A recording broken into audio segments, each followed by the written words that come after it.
ಅಜೋಸ್ಪರ್ಮಿಯಾ ಅಥವಾ zero sperm count ಇದು ನಾವು ಸಾಮಾನ್ಯವಾಗಿ ಇನ್ಫರ್ಟಿಲಿಟಿ ಕ್ಲಿನಿಕ್ಕಲ್ಲಿ ನೋಡ್ತಾ ಇರುವಂಥದ್ದು ಇತ್ತೀಚಿನ ದಿನಗಳಲ್ಲಿ.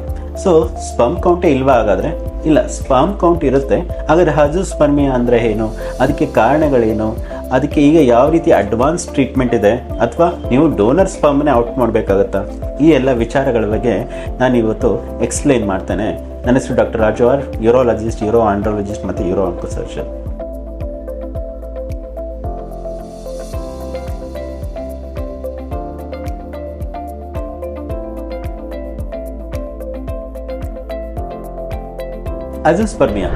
ಅಜೋಸ್ಪರ್ಮಿಯಾ ಅಂತ ಹೇಳಿದ್ರೆ ಝೀರೋ ಸ್ಪರ್ಮ್ ಕೌಂಟ್ ಅಂದರೆ ನಿಮ್ಮ ಸೀಮೆನ್ ಅನಾಲಿಸಿಸ್ ರಿಪೋರ್ಟ್ನಲ್ಲಿ ಸ್ಪರ್ಮ್ ಕೌಂಟ್ ಇಲ್ಲ ಅಂತ ಬಂದಿರುವಂಥದ್ದು.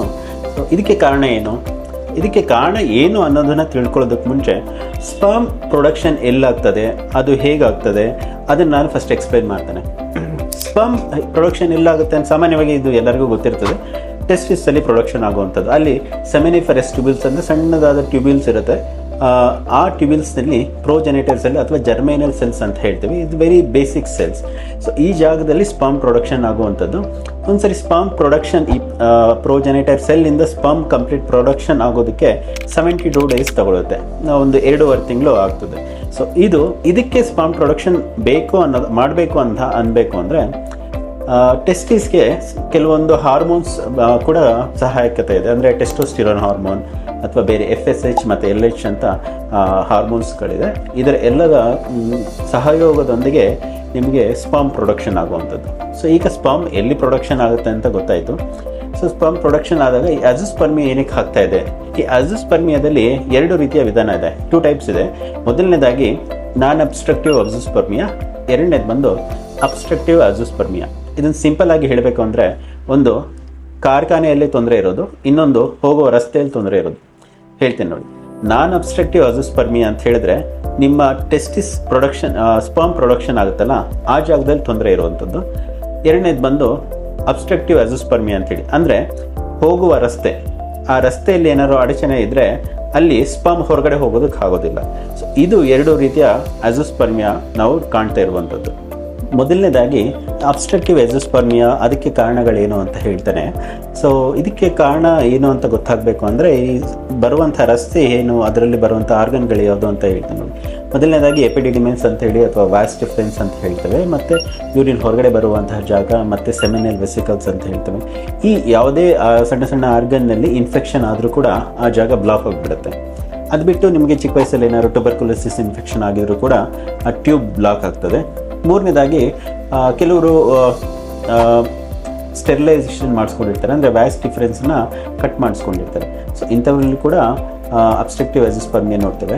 ಅಂದರೆ ಈ ಎಲ್ಲ ಕಾರಣಗಳನ್ನ ನಾವು ಈಸಿಯಾಗಿ ಸ್ಕ್ಯಾನ್ ಮೂಲಕ ಪತ್ತೆ ಹಚ್ಬೋದು ಮತ್ತು ಇದಕ್ಕೆ ಟ್ರೀಟ್ಮೆಂಟ್ ಕೂಡ ಮಾಡ್ಬೋದು. ಎರಡನೇದಾಗಿ ಮೋಸ್ಟ್ ಡಿಫಿಕಲ್ಟ್ ಪಾರ್ಟ್ ಯಾವುದು ಅಂತ ಹೇಳಿದ್ರೆ ನಾನ್ ಅಬ್ಸ್ಟ್ರಕ್ಟಿವ್ ಅಜೋಸ್ಪರ್ಮಿಯಾ. ಇಲ್ಲಿ ನಿಮ್ಮ ಕಾರ್ಖಾನೆಯಲ್ಲಿ ಅಂದರೆ ಟೆಸ್ಟಿಸಲ್ಲೇ ಪ್ರೊಡಕ್ಷನ್ ಆಗ್ತಾ ಇರೋದಿಲ್ಲ. ಸೊ ಪ್ರೊಡಕ್ಷನ್ ಆಗ್ತಾ ಇಲ್ಲ ಅನ್ನೋಕ್ಕೆ ಇದಕ್ಕೆ ಕಾರಣಗಳೇನು ಅಂತ ನಾವು ನೋಡ್ತಾ ಹೋಗ್ತೇವೆ. ಮೊದಲನೇದಾಗಿ ನಾನು ಆಗಲೇ ಹೇಳಿದಾಗೆ ಸ್ಪರ್ಮ್ ಪ್ರೊಡಕ್ಷನ್ ಆಗಬೇಕು ಅಂದರೆ ಹಾರ್ಮೋನ್ ಕೂಡ ಇಂಪಾರ್ಟೆಂಟ್. ಇದರಲ್ಲಿ ಟೆಸ್ಟೋಸ್ಟೆರಾನ್ ಹಾರ್ಮೋನ್ ಮತ್ತು ಫಾಲಿಕ್ಯುಲರ್ ಸ್ಟಿಮ್ಯುಲೇಟಿಂಗ್ ಹಾರ್ಮೋನ್ ಅಂತ ಹೇಳ್ತೇವೆ, ಮತ್ತು ಲ್ಯೂಟಿನೈಸಿಂಗ್ ಹಾರ್ಮೋನ್ ಅಂತ ಹೇಳ್ತೇವೆ. ಸೊ ಅದು ಬಿಟ್ಟು ಕೆಲವೊಂದು ಹಾರ್ಮೋನ್ಗಳಿದೆ, ಇದೆಲ್ಲ ನಾವು ಟೆಸ್ಟ್ ಮಾಡ್ತೇವೆ. ಕೆಲವೊಂದು ಸರಿ ಈ ಹಾರ್ಮೋನ್ ಏರ್ಪರಿಯಿಂದ ಕೂಡ ನಿಮಗೆ ಸ್ಪರ್ಮ್ ಪ್ರೊಡಕ್ಷನ್ ಸರಿ ಆಗ್ತಾ ಇರೋದಿಲ್ಲ. ಸೊ ಇದಕ್ಕೆ ಕೂಡ ಈಗ ಹಾರ್ಮೋನ್ ಸಪ್ಲಿಮೆಂಟೇಷನ್ ಮಾಡ್ತೇವೆ. ಎರಡನೇದಾಗಿ ಬಂದು ಜೆನೆಟಿಕ್ ಕಾಸ್ ಅಂತ ಹೇಳಿ.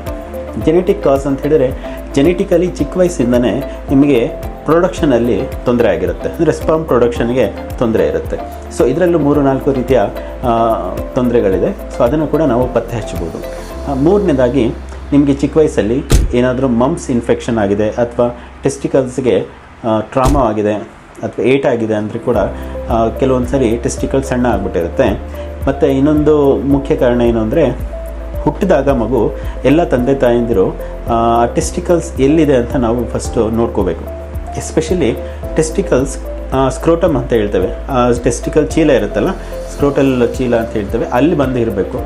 ಕೆಲವೊಂದು ಸರಿ ಟೆಸ್ಟಿಕಲ್ಸ್ ಆ ಚೀಲದಲ್ಲಿ ಬಂದಿರೋದಿಲ್ಲ, ಹೊಟ್ಟೆ ಒಳಗಡೆ ಭಾಗದಲ್ಲೇ ಇರುತ್ತದೆ. ಸೊ ಈ ರೀತಿ ಇದ್ದಾಗ ನೀವು ಬೇಗ ಮಗುವಿಗೆ ಟ್ರೀಟ್ಮೆಂಟ್ ಕೊಡಿಸ್ಬೇಕು. ಇಲ್ಲ ಅಂದರೆ ಅವರು ವಯಸ್ಕರ ಅಥವಾ ಅಡಲ್ಟ್ ಸ್ಟೇಜಿಗೆ ಬಂದಾಗ ಸ್ಪರ್ಮ್ ಪ್ರೊಡಕ್ಷನ್ ನಿಲ್ಲಾಗ್ಬಿಟ್ಟಿರುತ್ತೆ. ಸೊ ಇದೆಲ್ಲ ಮುಖ್ಯವಾದ ಕಾರಣಗಳು ನಾನ್ ಅಬ್ಸ್ಟ್ರಕ್ಟಿವ್ ಅಜೋಸ್ಪರ್ಮಿಯಾಗೆ. ಸೊ ಅಜೋಸ್ಪರ್ಮಿಯಾ ಆಗಿದೆ ಅಂತ ಗೊತ್ತಿದೆ ಅಂದ ತಕ್ಷಣ ಟ್ರೀಟ್ಮೆಂಟ್ ಏನೂ ಇಲ್ವಾ ಇದಕ್ಕೆ, ಡೋನರ್ ಸ್ಪರ್ಮಿನ ನಾವು ಆಪ್ಟ್ ಮಾಡಬೇಕಾಗುತ್ತಾ ಅಥವಾ ತಗೋಬೇಕಾಗುತ್ತಾ ಅಂತ ಯೋಚನೆ ಮಾಡಬೇಡಿ. ಈಗಿನ ಕಾಲದಲ್ಲಿ ತುಂಬ ಅಡ್ವಾನ್ಸ್ ಟ್ರೀಟ್ಮೆಂಟ್ ಕೂಡ ಬಂದಿದೆ.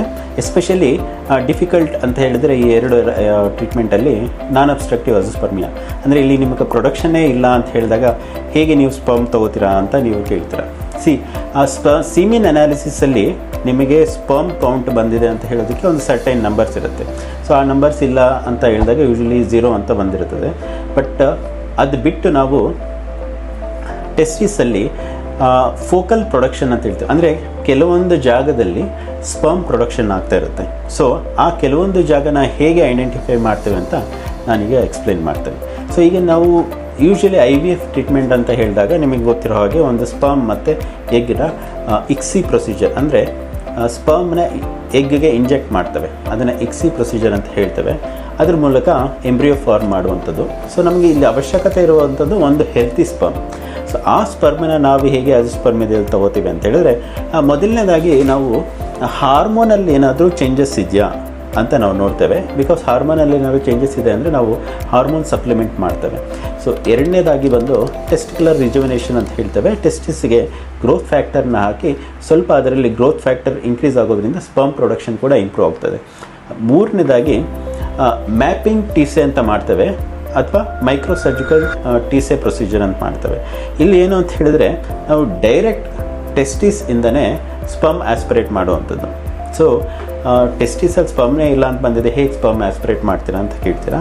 ಸೊ ಆ ಥರ ಅಲ್ಲ, ಟೆಸ್ಟಿಸಲ್ಲಿ 0 ಸ್ಪರ್ಮ್ ಪ್ರೊಡಕ್ಷನ್ ಆಗ್ತಾ ಇರೋದಿಲ್ಲ, ಕೆಲವೊಂದು ಜಾಗದಲ್ಲಿ ಸ್ಪರ್ಮ್ ಪ್ರೊಡಕ್ಷನ್ ಆಗ್ತಾ ಇರುತ್ತೆ. ಸೊ ಆ ಕೆಲವೊಂದು ಜಾಗನ ನಾವು ಮೈಕ್ರೋಸ್ಕೋಪ್ ಯೂಸ್ ಮಾಡಿ ಯಾವ ಜಾಗದಲ್ಲಿ ಸ್ಪರ್ಮ್ ಪ್ರೊಡಕ್ಷನ್ ಆಗ್ತಿರುವಂಥ ಟ್ಯೂಬ್ಯೂಲ್ ಚೆನ್ನಾಗಿದೆ, ಸ್ಪರ್ಮ್ ಪ್ರೊಡಕ್ಷನ್ ಆಗ್ತಾ ಇದೆ ಅಂತ ನಾವು ಚೆಕ್ ಮಾಡಿ ಆ ಟ್ಯೂಬ್ಯೂಲ್ ಅಥವಾ ಸ್ಪರ್ಮ್ ಪ್ರೊಡಕ್ಷನ್ ಆಗೋ ಜಾಗ ತೆಗೆದು ಎಕ್ಸಾಮಿನೇಷನ್ ಕೊಡ್ತೇವೆ.